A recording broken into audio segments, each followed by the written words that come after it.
Okay, welcome to my YouTube channel. We're making sourdough bread today.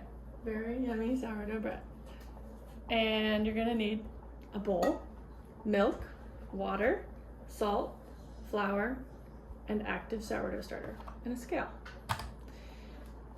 And a Dutch oven. And bread flour is ideal, but if you don't have it, Josie, just use regular flour. Or if you want a whole wheat loaf, you can do like, I'll give you the measurements for the flour and just do a percentage of that whole wheat and the rest of it regular flour or all-purpose or bread flour. I usually do like 30% or something like that. Anyway, zero out your big bowl on the scale.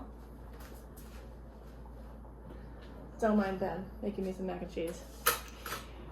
Then you have your starter. This is where it started this morning. This is where it's at. It's at peak. You can see it's all like domed on top. I don't know if you can see that. There's lots of bubbles. Smells good. So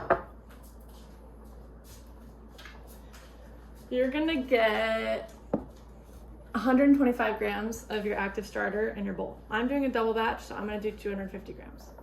A single batch is 125. Let me find my spatula. All right.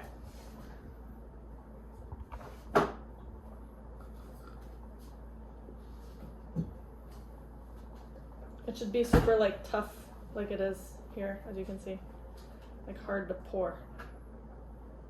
That's 255, 249. All right, we're at 250. And I still have leftover, and that's what I'm gonna use to refeed my starter, keep it maintained.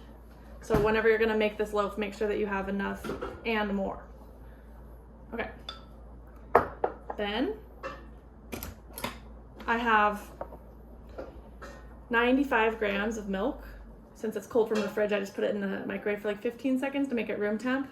This is 190 grams because I'm doing a double batch, but 95 is the single batch. So you can just add that in there. And then water, you want it to be room temperature as well, but try to do it with distilled water or spring water, just not tap water from like the sink. It can be from your fridge, or you can buy like a gallon of spring water. But you're gonna do 240 grams of water. This is again 480 because I'm doing a double batch. All right, and then dough whisk. This is, I don't know if you can, I don't want to mess with the angle here, but that's what it's gonna look like. So you're gonna get your dough whisk, take it off the scale so it doesn't mess it up. And just kind of mix it in. This isn't necessary, but you can do this with a regular whisk or with a fork, but it just kind of breaks up that sourdough starter so that it mixes into the flour better.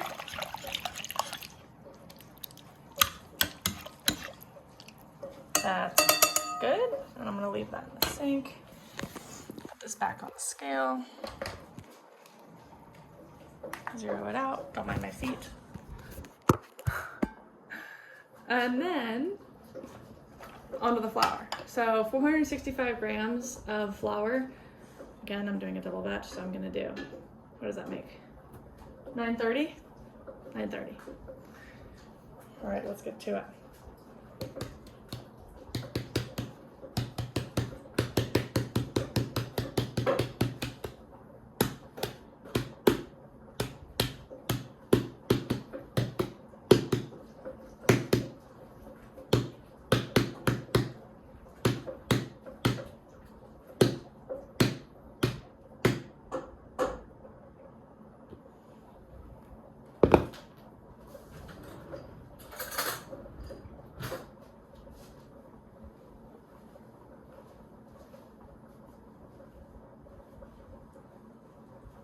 All right, 930, and then take off the scale, and you're just gonna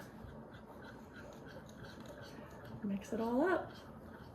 The salt's gonna come into play in like 10 minutes. We just give this a minute to get together because salt can kill the yeast in your starter. So I like to make sure that the starter's all mixed into the flour before I introduce the salt, just to eliminate that error.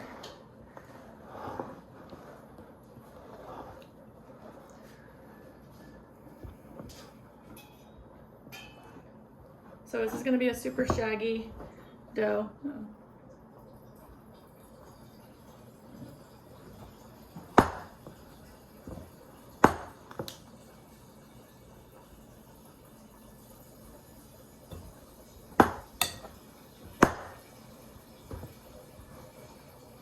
I'll show you what this looks like and then come back in 10 minutes to get the salt.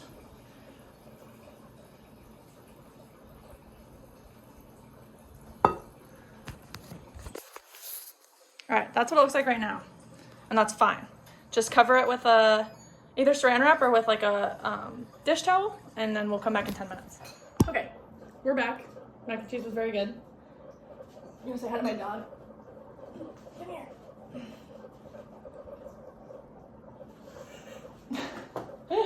Also, side note, Goodles, that's where it's at. 14 grams of protein. Chickpea pasta. Get yourself some.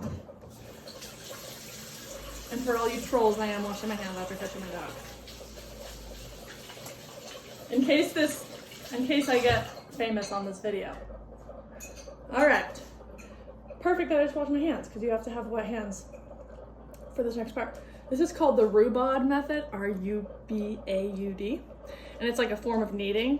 And so you kind of like get like a hook in your hand and you just kind of like, it's a workout, okay?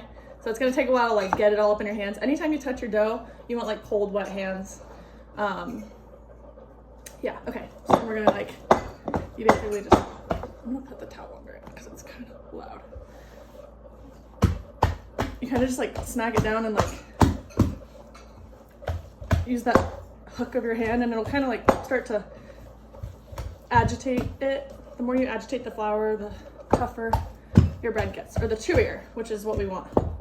So now you can kind of see it's come together more so than it was. I don't know if I can do this one-handed. No, I cannot. Okay. So now I measured out my salt already. 12 grams of salt for one loaf. I'm doing 24. And then just sprinkle it all in there. Some people like to mix their salt with a little bit of water so it like gets more incorporated. I don't do that.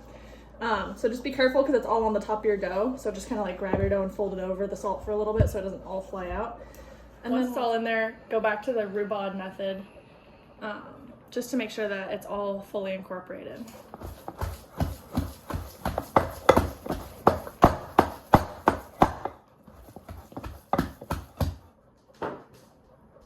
Okay. And then you can see that it's much more tucked in than it used to be. And we're gonna cover it up and we're gonna do 4 stretch and folds. Oh my gosh. Okay.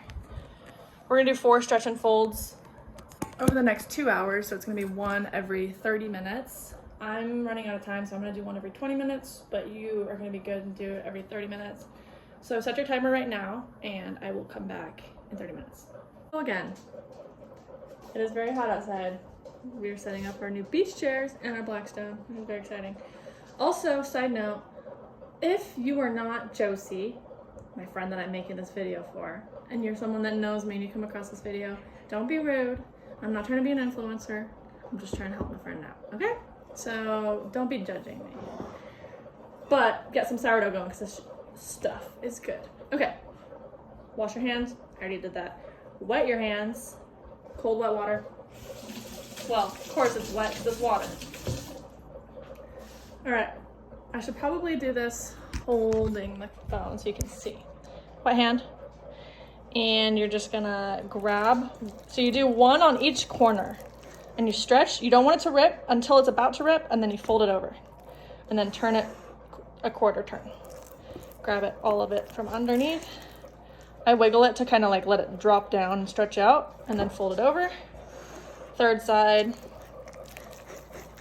So it's gonna start to get tighter by the 3rd and 4th turns. You never want this to rip, so just go until it's close. Jiggle, jiggle. fold. So now it's a neat little square of 4 folds, and we're gonna cover it up. Okay, so I have it covered up. That was the first of 4 stretch and folds. So set your timer for 30 more minutes, wash your hands. Make sure that you feed your starter again after you pulled from it to make the dough. Mine's name is Nelson, so I just fed him again.